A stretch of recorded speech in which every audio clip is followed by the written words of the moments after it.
Yes, Kenya. Tamu sana, yes, tamu sana, yes. Yesterday, there was a publication by Daily Nation, a publication that drew a lot of mixed reaction online. A lot of mixed reaction. Yes, this is the publication. ODM and Kingi party to sign coalition pact. Yes, and if you go through that story, it's just trying to elaborate of preparations for ODM party and Kingi's party to form a coalition. Yes.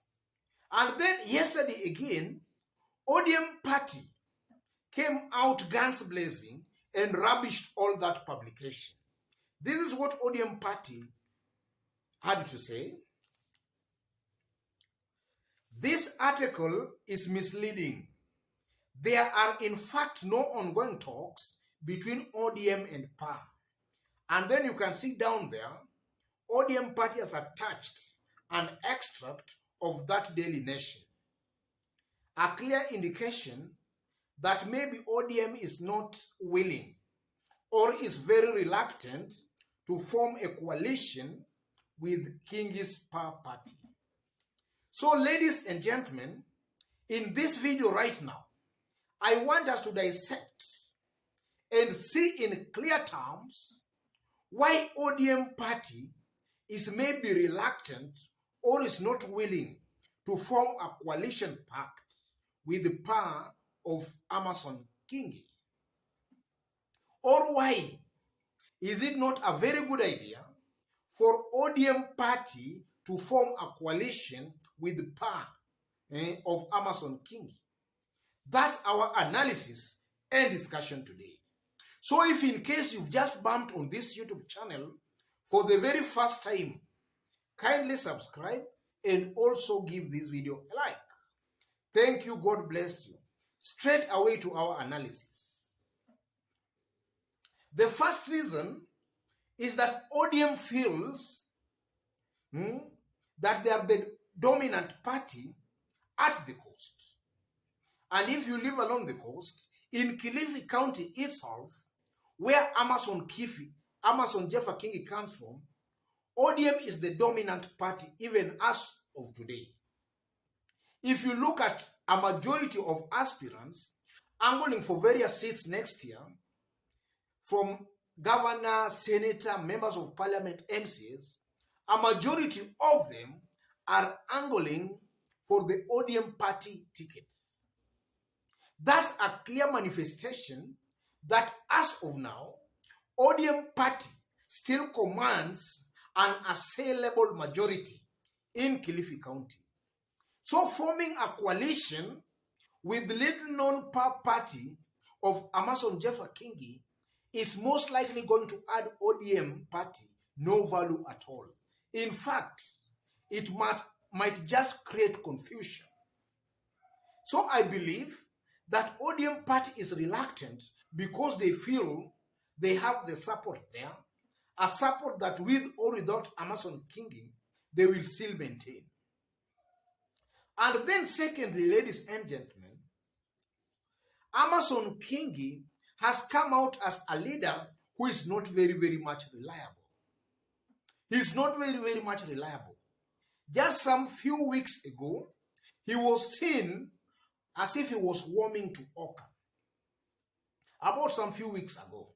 And then before that, he has been flip-flopping between ODM, being in ODM, or joining order of William Ruto. So as of now, when I'm talking, Kingi's loyalty is not known. He seems to be a watermelon. He might even be a spy for maybe Oka or even William Ruto.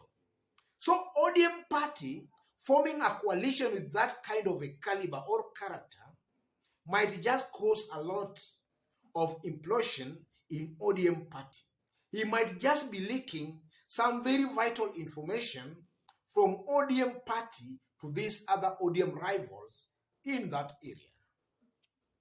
And then thirdly, ladies and gentlemen, ODM party forming a coalition with a little known party like this one of power, most likely might have the potential of weakening ODM party at the coast, or specifically in Kilifi County, simply because now the residents of Kilifi County might start feeling that now, because ODM party is in a coalition, or rather in a working agreement with the power of Amason Kingi, some might be tempted to join, and some very strong aspirants might be tempted to join that power party of Amason Kingi. And it can happen throughout the coast, because PAM will be in a coalition agreement with ODM. So some very, very strong aspirants might see no problem at all with joining PAM instead of joining ODM. So assuming they do that and we go for an election, and it happens that PAM has some very good number of elected leaders.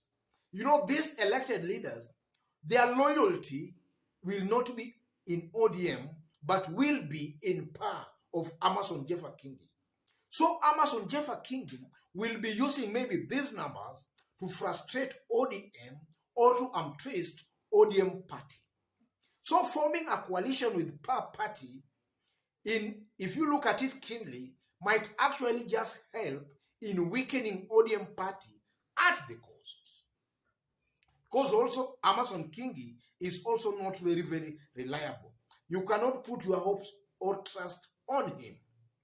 And then finally, ladies and gentlemen, the mere fact that Kilifi Governor Amason Kingi can misbehave from ODM, then he gets expelled, forms his own party, and then he forms a coalition with ODM party.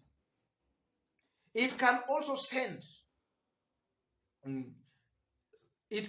some messages to these ODM's staunch supporters, the likes of Joho, that maybe they can also form their party and then they negotiate with ODM.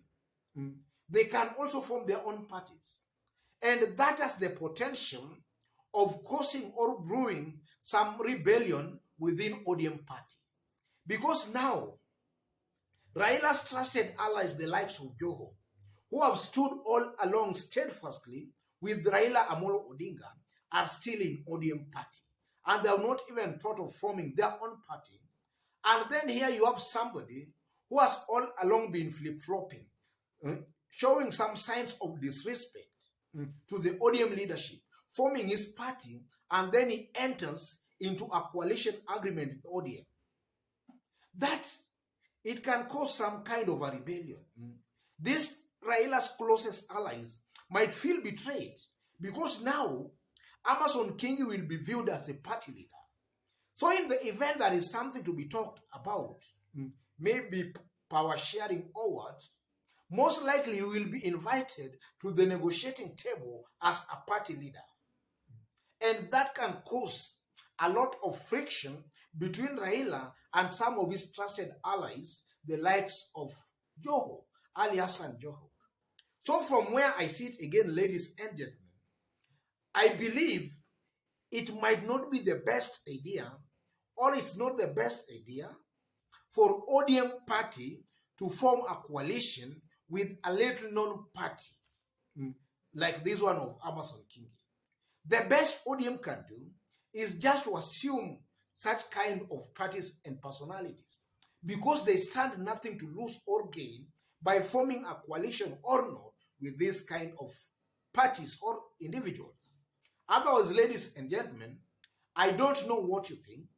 You can drop a comment so that I can also know what you also think.